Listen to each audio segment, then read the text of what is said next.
What's up, guys? This year out here for the Team Fantasy Football League Commissioner Cody. We're here with your championship weekend recap. Now, before I go any further on that, I would like to show you guys Phil.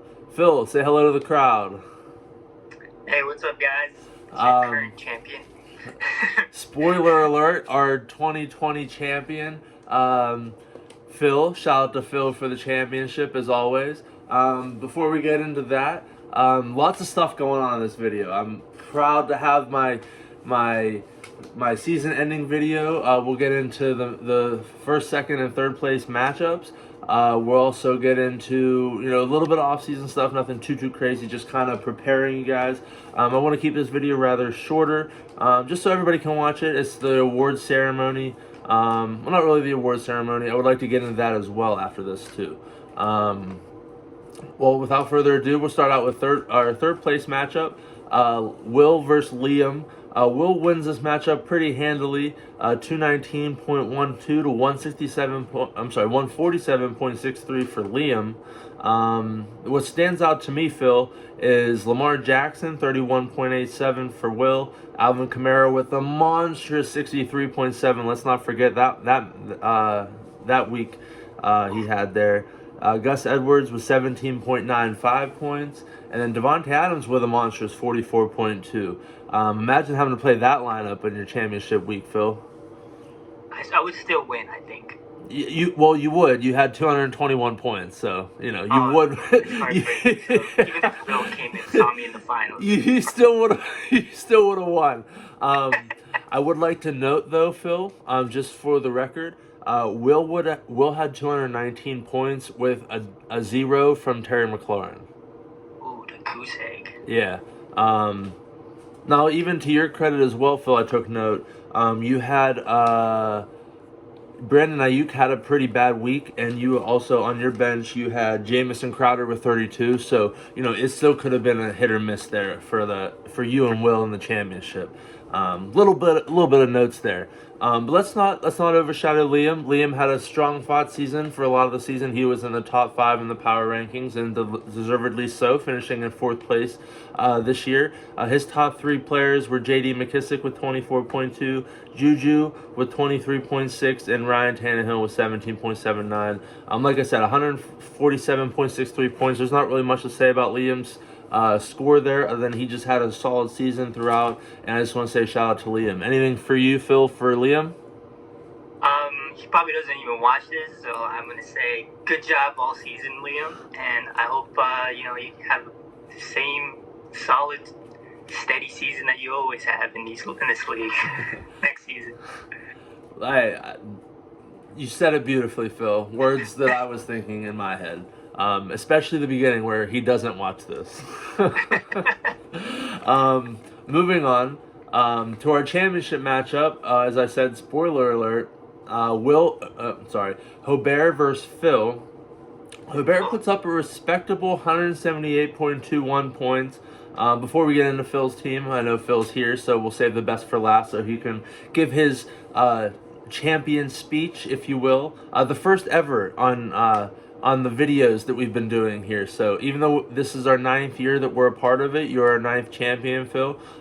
This is the first year that you have a chance to give an actual speech to the league, should anybody watch it, and I hope that they do. So we'll save you the best for last. So save that speech. I am eagerly, anxiously awaiting it. I don't know how else to say. I can't wait. So just going through Hobert's lineup real quick here.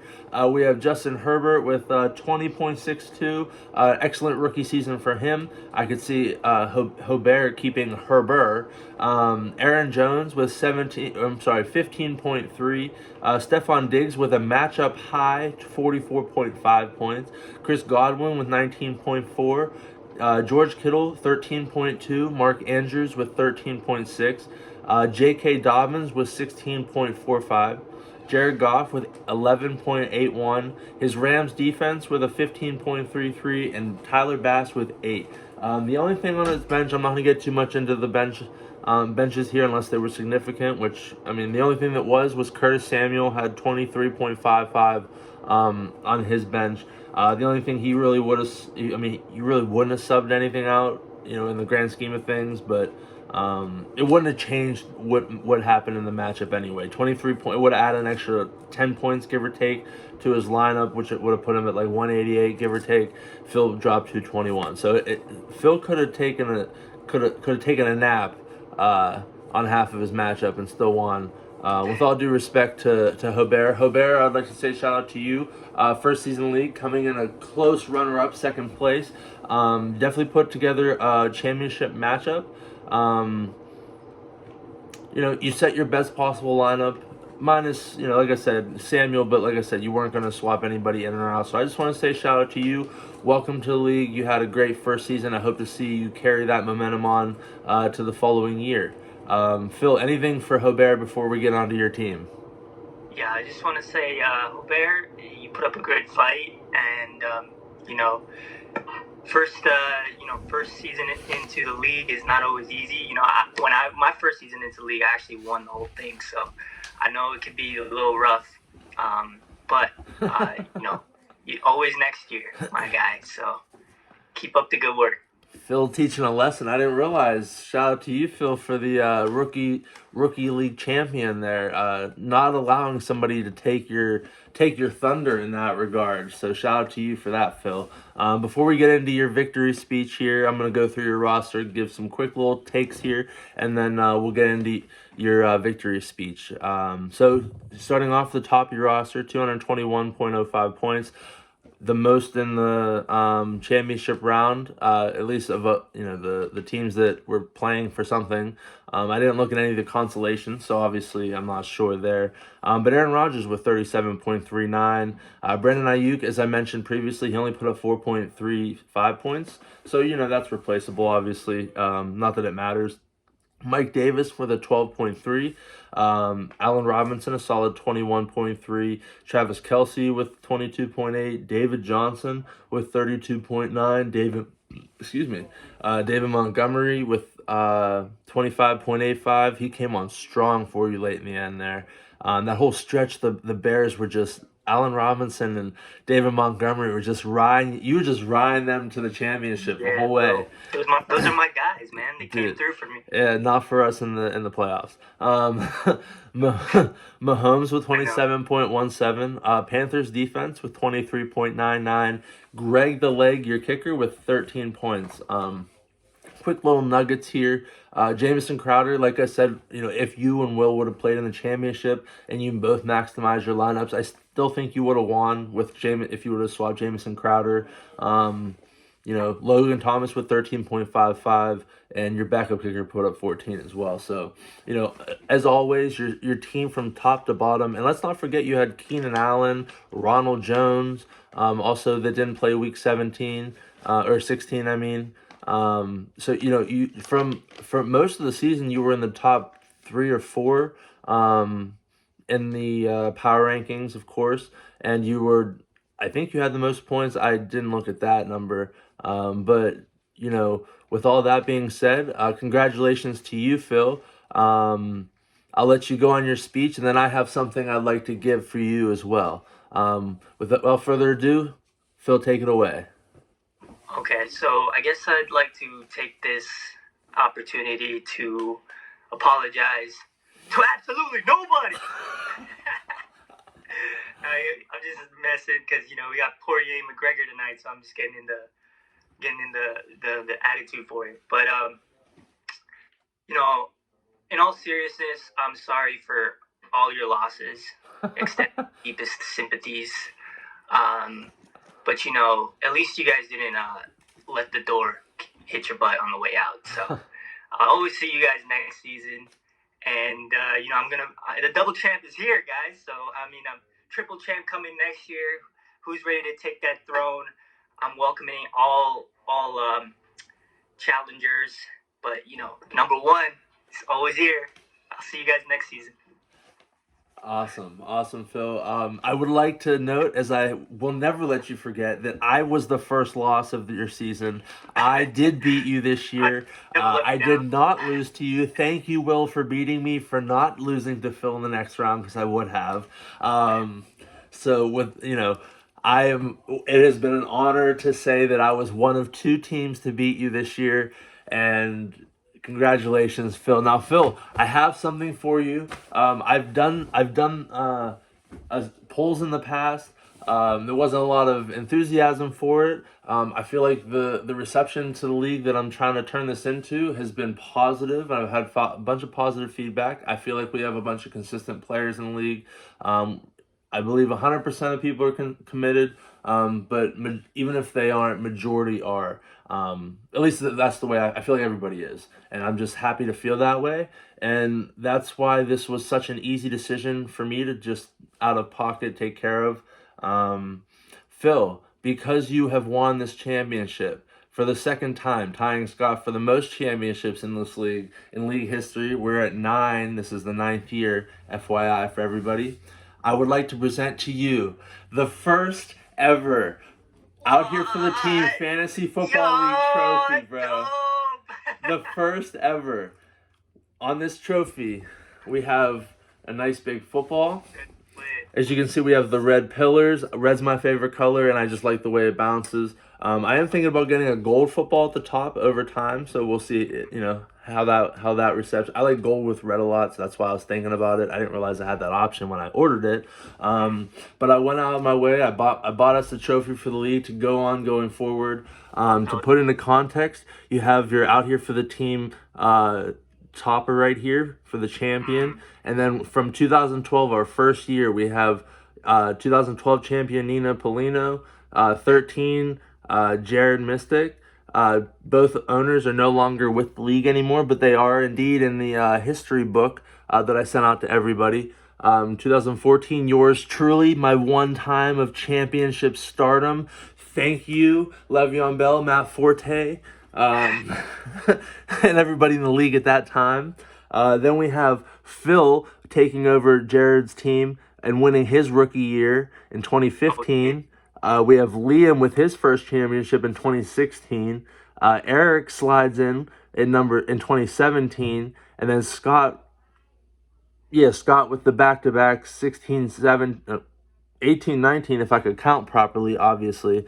And then Phil with 2020 right there. And whoever wins next year will get you guys on the sides here. They go all the way around. And then at that point, it'll be like 30 some years, and then we'll get another trophy. Or something. I don't know. Or maybe we can, maybe at that time I'll be a handyman and I can just build like like a whole bottom part, make it even bigger type shit. But in the rule book, there is indeed a clause for the trophy, how it'll be passed around. So I will be sending this to you, Phil, unless you do not want it. In your home, in your space, that's perfectly fine. I can understand why some people may or may not. But this league is something that I want everybody to want to be a part of and to want to hold this. Shout out to Brandon for the inspiration in his league. There's no money involved in his basketball league, but there is a trophy, and how everybody wants this trophy and to just love and nourish and coddle and fondle this trophy. I hope that we can get that type of love here for this trophy as well. So shout out to Brandwagon for the inspiration there. And shout out to Phil. You're the first person to actually own the trophy. Obviously I have it in my possession. Wow, my guy. It's an honor to receive this beautiful, exquisite, glorious trophy. And I can't wait to break it in and send the group chat a bunch of victory photos.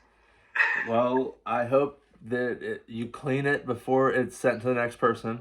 I would expect it, but you are somewhat held responsible for this thing. So if it does break, if something happens, please reach out to me. It'll be in the rule book, which I will pass out here, leading into the off season here as we are. So I'll kind of talk about that briefly here. But all that stuff will be with the trophy will be in the rule book. When I send that out, hopefully.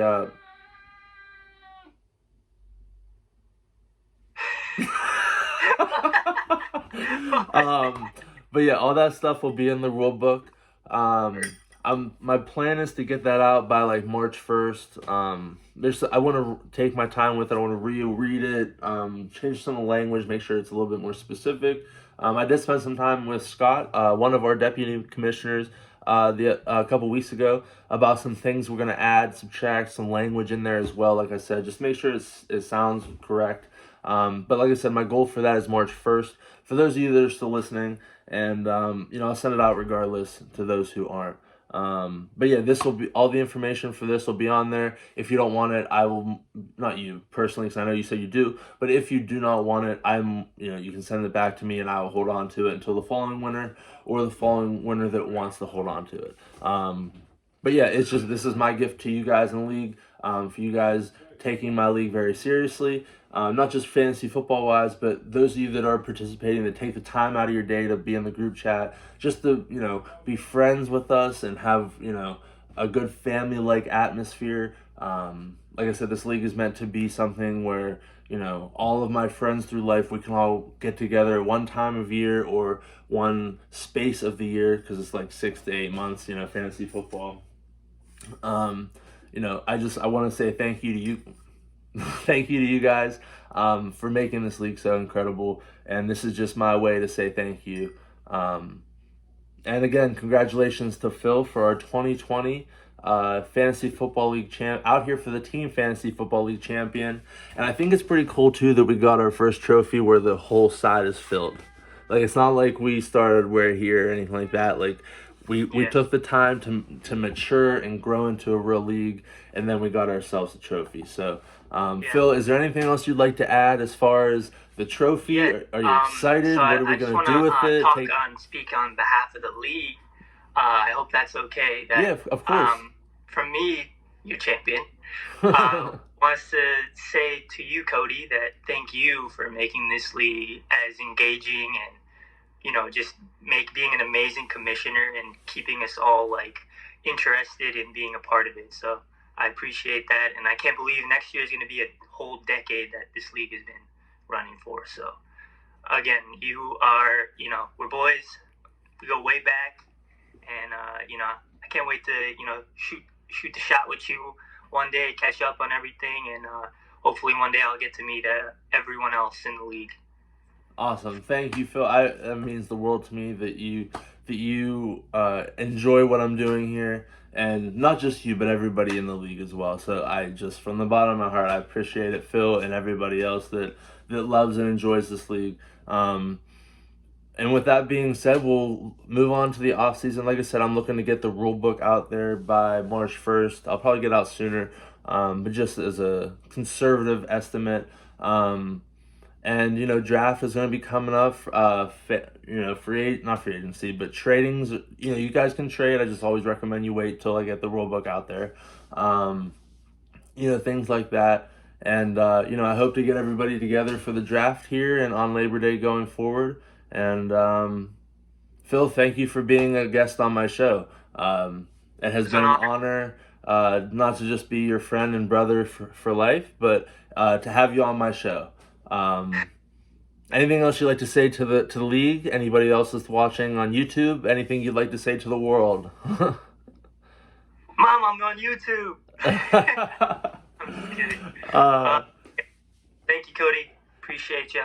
Anytime, Phil. Thank you. Hope you guys enjoy this video. One of my favorite videos is always giving away something nice to my league. If you have any questions, guys, in the league, shoot me a text, FaceTime, call. I prefer text, just to let me know you're on FaceTime or call. But no, let me know if you guys need anything. I'm always here. That's your 2020 out here for the Team Fantasy Football League championship recap, league recap, and trophy unveil. Adios, amigos. Adios, amigos.